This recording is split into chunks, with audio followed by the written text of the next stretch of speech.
สวัสดี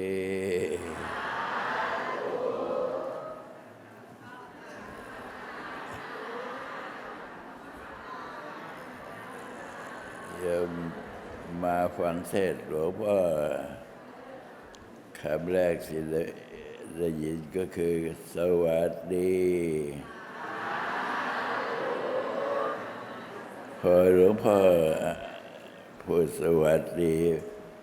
พวกโยมก็ยิ้มแย้มแจ่มใสหน้าบูดหน้าบึ้งก็หายไปมองดูใครก็ยิ้มแจ่มใสคืออย่างนี้เรียกว่ายอมที่จะรับคำสั่งสอนยอมเป็นลูกศิษย์หลวงพ่อก็จะยอมเป็นอาจารย์ไม่ใช่ยอมเฉยๆต้องออกคำสั่งด้วยใครสับประงกต้องระวังอย่าสับประงก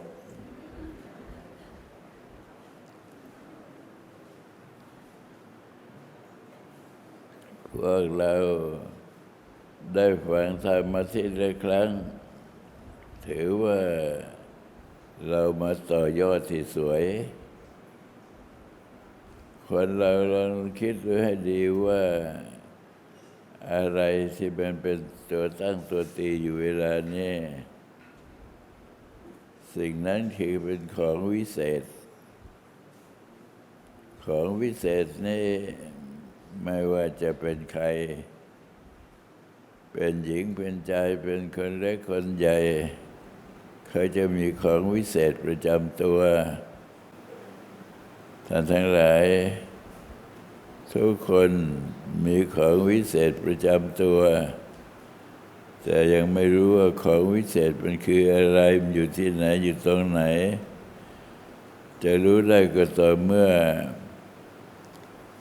ของวิเศษนั้นออกจากร่างไปแล้วพอของวิเศษออกจากร่างไปแล้วก็ไม่เรียกว่าคนแล้วเขาเรียกว่าผีไม่ใช่คนเพราะฉะนั้นเรามีของวิเศษนี่แล้วก็มาต่อยอดให้เป็นบุญเป็นกุศลเป็นวาสนาเป็นบารมีเพราะฉะนั้นพวกเราจึงได้นามว่ามนุสสามนุสโสมนุสสาปฏิราโภเราเกิดมานี่มันมีลาภอย่างยิ่งเรียกว่ามันมีสิทธิ์เมื่อตอนที่ยังจะเกิดแล้วมันมีสิทธิ์จะไปเกิดที่ไหนก็มีสิทธิ์เมื่อมีจิตประวัติอะไรมันก็จะไปเกิดพอไปเกิดแล้วก็แก้ไขไม่ได้เพราะฉะนั้นการที่เลือกไปเกิดมันก็เลือกเองไม่ได้มันต้องอาศัยกรรมชักไปคนเราทั้งหมดเนี่ยจะเป็นใครก็ตามลองถอดของวิเศษออกก็เหลือแต่โครงกระดูกพูดอะไรก็ไม่ได้ฟังอะไรก็ไม่ได้เก็บอะไรก็ไม่ได้เป็นอันว่าหมดสิ้นแต่พอเวลาเรามาทำสมาธิเราก็มาเจอของวิเศษท่านทั้งหลายทุกคนไม่ว่าใครหญิงชายก็มาเจอของวิเศษพอมาเจอของวิเศษแล้วเป็นยังไงมันเกิดความอิ่มเอิบมันเกิดความซาบซึ้งมันเกิดความประทับใจมันเกิดความเมตตาขึ้นมาทันทีสิ่งเหล่านี้เกิดขึ้นมาทีหลังเมื่อเราได้ยินได้ฟังคำสั่งสอนของพระพุทธเจ้าแล้วเราก็ ได้ของวิเศษอันนี้เป็นตัวตนขึ้นมาเขาเรียกว่าเกิดเป็นมนุษย์เพราะฉะนั้นของวิเศษตกไปอยู่ที่ไหนเกิดอยู่ที่ไหนก็มีคุณประโยชน์ที่นั่นถ้าหากว่าไปเกิดมาที่ไม่ถูกที่ไปเกิดในที่เป็นสัตว์เดรัจฉานจะเป็นสุนัขสุกรหมูหมากาไก่อะไรก็แล้วแต่เรามีสิทธิ์ที่จะไปเกิดได้เพราะว่าใจของเรานี่เมื่อทุกอย่างสลายตัวแล้วก็เป็นอิสระแต่เป็นอิสระนั้นไม่มีสติสุดแล้วแต่ว่าจะชักจูงไปทางไหนไม่สามารถที่จะยั้งตัวอยู่ได้ต้องไปตามเวรตามกรรมแต่ทีนี้พอเราได้มานั่งสมาธิมาทำสมาธิให้เกิดขึ้นกับเราแล้วตอนนี้เราก็จะมีอิสระแน่นอนว่าถ้าเรายังยึดเดียวคำสั่งสอนที่ได้รับนั่นก็จะทำให้เรากลายเป็นผู้วิเศษแท้ที่จริงไม่ใช่ใครอื่นผู้วิเศษคือพวกเรานั่งอยู่ที่นี่เลยเป็นผู้วิเศษถ้าหากว่าถอดใจออกได้หมายความว่าไม่หายใจแล้วเหลือแต่ร่างเปล่าๆวิเศษได้ไหมวิเศษไม่ได้ต้องถูกเผาไฟหมดเหลือแต่กระดูกอย่างนี้แต่ของวิเศษนั้นได้ออกจากร่างไปแล้วในขณะที่เรามีชีวิตอยู่นี่เราจำเป็นที่จะต้องรักษาของวิเศษอันนี้ไว้เราจะทำอะไรเราก็ต้องคิดถึงว่าเวลานี้เรามีของวิเศษอยู่ของวิเศษนี้ใครจะล่วงเกินไม่ได้เป็นอิสระเป็นสามารถที่จะทำสมาธิให้เกิดขึ้นแก่ตัวเราได้ไม่มีใครมาบังคับเมื่อเราเดินถูกทางก็ไปเจอของวิเศษก็หมายความว่าใจของเราในขณะที่เราได้พิจารณาเห็นความจริงว่าใจของเรานี่เองเวลา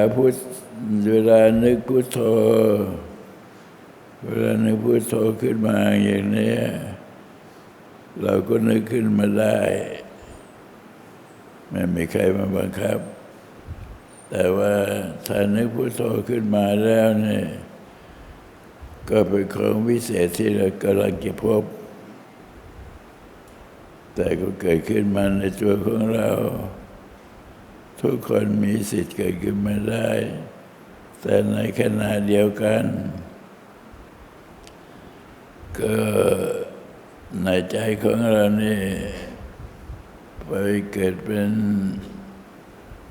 เรียกว่ามีจิตใจที่ไม่ปกติมีความโลภเกินไปมีความหลงเกินไปมีความโกรธเกินไปมันก็แปรสภาพตัววิเศษเนี่ยไปเกิดในท้องสุนัขสุกรแล้วพอไปเกิดแล้วก็ ไม่มีทางที่จะไปสอนกันแล้ว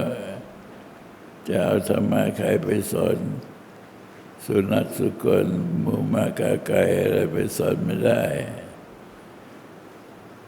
เพราะของวิเศษมันหายไปแล้วเพราะฉะนั้นของวิเศษที่เราได้อยู่ในเวลานี้ทุกคนเราได้รับของวิเศษนึกพุทโธคำเดียวเนี่ยถ้าหากว่าเรามีความตั้งใจดีแล้วเนี่ย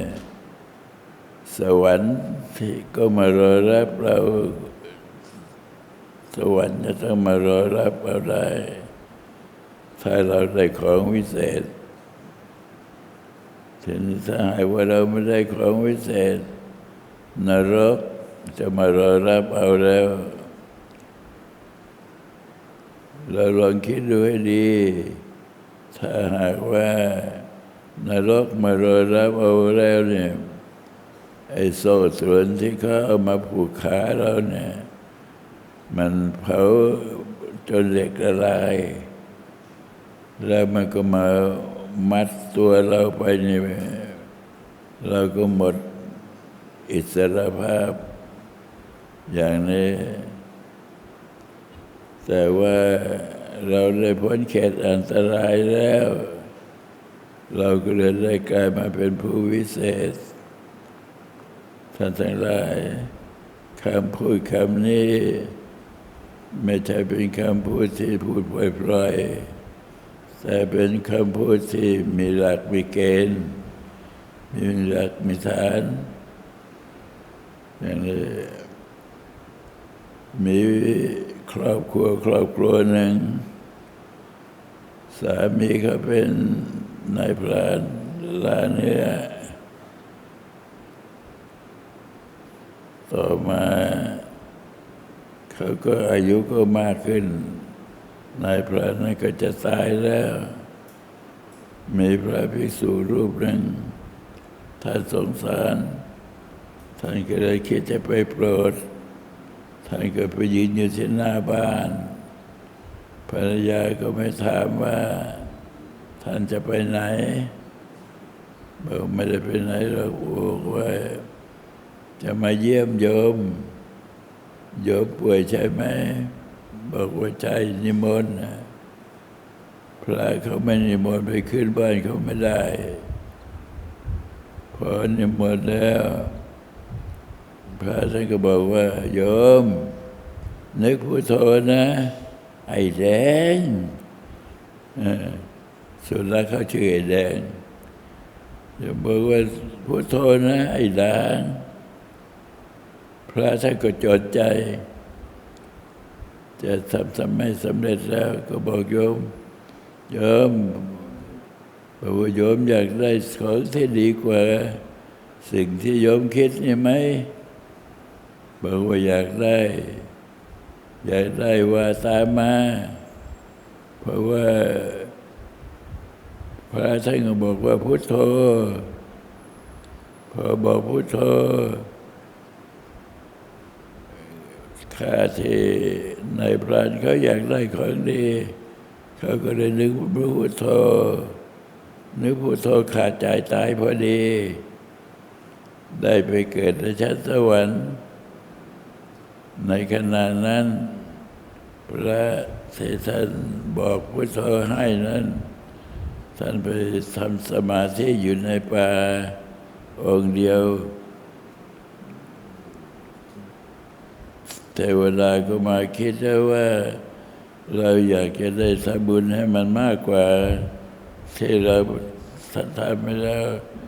เราทำน้อยมากนึกพุทโธคำเดียวก็เลยแปลงตัวเป็นคนมาถึงก็มากวาด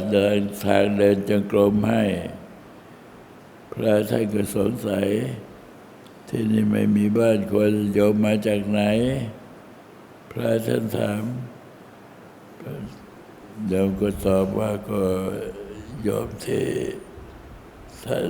ไปให้นึกพุทโธนั่นเองได้เกิดมาเป็นเทวดาอยากจะเป็นเทวดาอยู่นานๆ มันมีความสุขความสบายอย่างนี้เป็นต้นเพราะฉะนั้น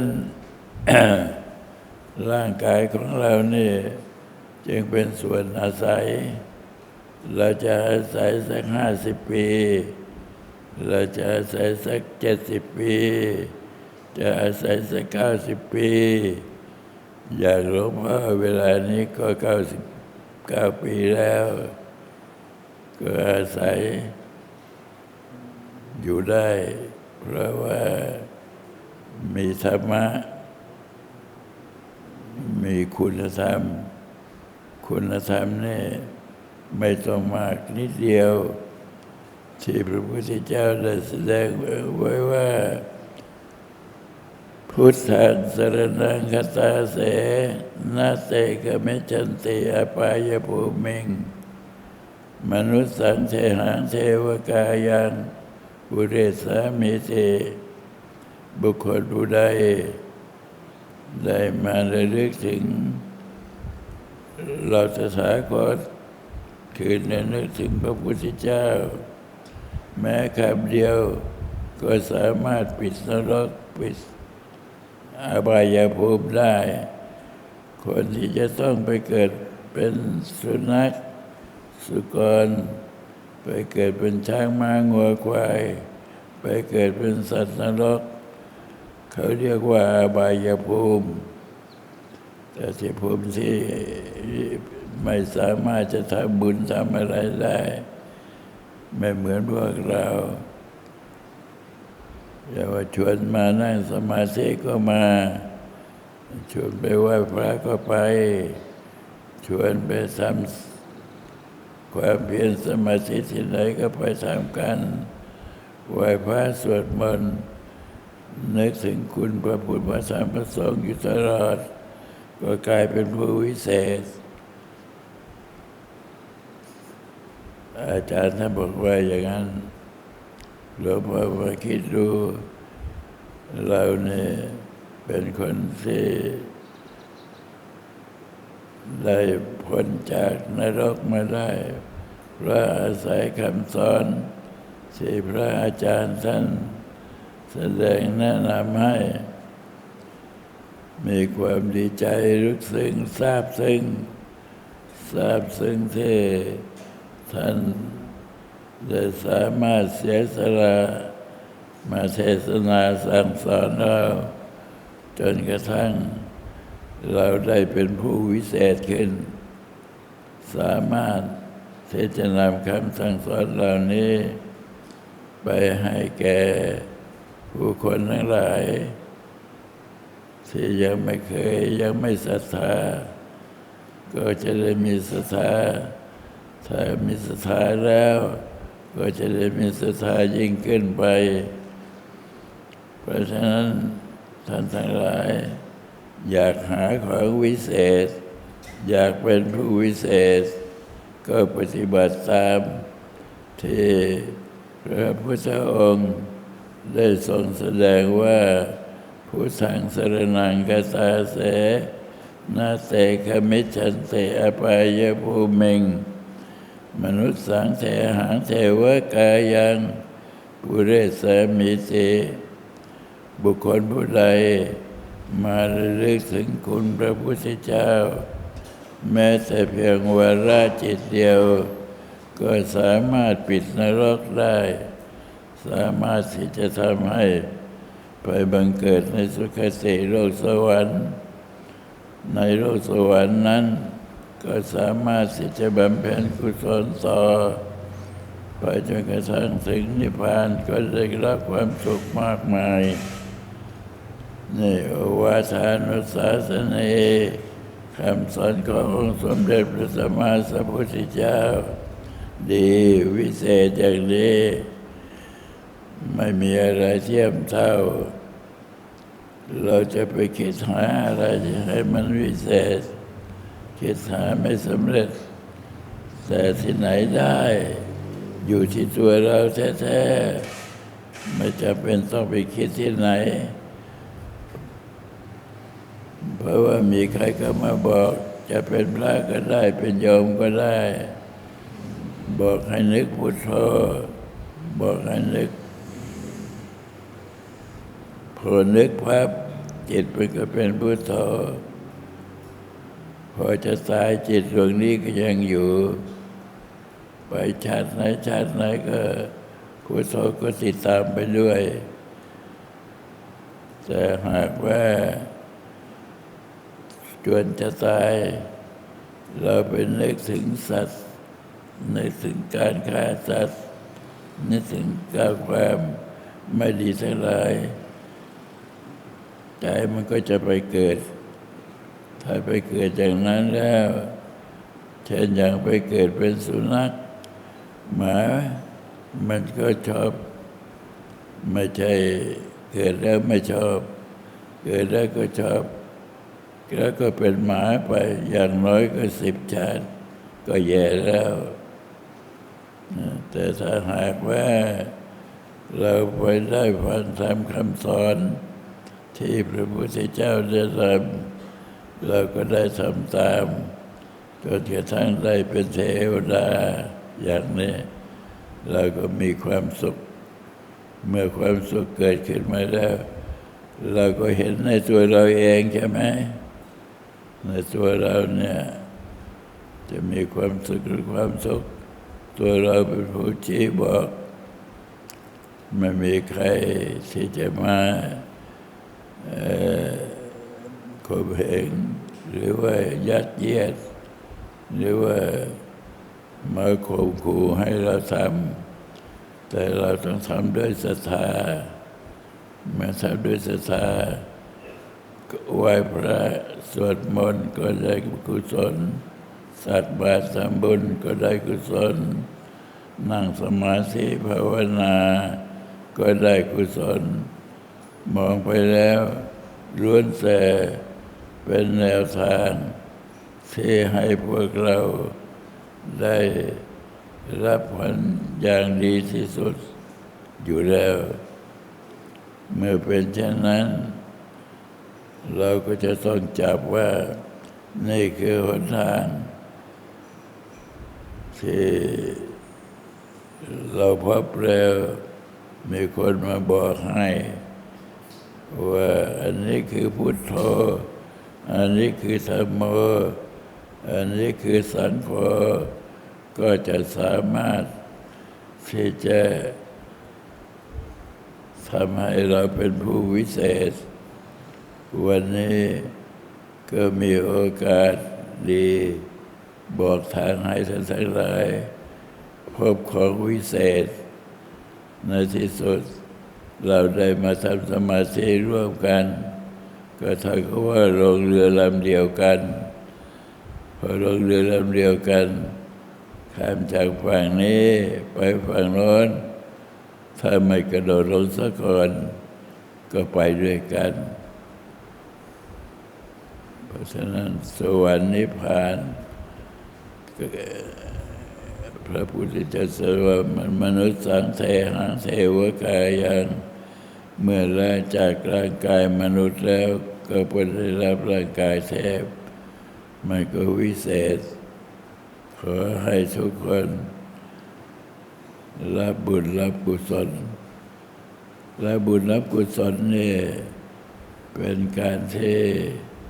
รับด้วยความพอใจเขาจะได้บุญเขาเรียกว่า100 เท่าโดยความพอใจถ้าหากว่าเราไม่รับมันก็เป็นเรื่องกรรมเวรแต่ว่าถ้าเรารับได้ก็เท่ากับว่าเราได้สร้างคุณงามความดีชีวิตนี้ก็จะมีประโยชน์ขอความสุขสวัสดีจงมีแก่ท่านทั้งหลายสวัสดี